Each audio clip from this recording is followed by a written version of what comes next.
ತುಂಬಾ ಖುಷಿ ಆಗ್ತಿದೆ. ನಾನು ಮದುವೆ ಆಗ್ತಿದ್ದಾನೆ. ಇಬ್ಬರಿಗೂ ಒಳ್ಳೇದಾಗಲಿ. ತುಂಬ ಒಳ್ಳೆ ಜೀವನ ಇನ್ನು ಮುಂದೆ ಸ್ಟಾರ್ಟ್ ಆಗ್ತಿದೆ. ಅವ್ರಿಗೆ ಎಲ್ಲ ಒಳ್ಳೇದಾಗ್ತಾ ಇದೆ. ಮುಂದೆ ತುಂಬ ಒಳ್ಳೇದಾಗಿದೆ. ಮದುವೆ ಆಗ್ತಾರಲ್ಲ, ಕಲಿತಂದು ಕಲಿಸ್ತಾರ ಮನೆಗೆ ಬರೋರು.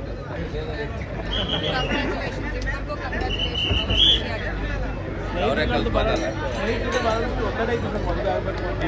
ನಾನು ಯಾವತ್ತೂ ತುಂಬ ಒತ್ತಡ ಮಾಡಿರಲಿಲ್ಲ, ಆರಾಮಾಗಿರುವಂತಾನೆ ಹೇಳ್ತಾ ಇದ್ದಾಗ. ಬಟ್ ಆಮೇಲೆ ಅವನಿಗೆ ಪಾಪ ಟೈಮ್ ಬಂತು ಆಗ್ಬೇಕು ಅಂತ ಫಿಕ್ಸ್ ಆಗಿ ಆಗ್ತಿದ್ದಾರೆ. ನೋಡ್ಬೇಕು, ಆರಾಮಾಗಿರ್ಬೇಕಷ್ಟೇ.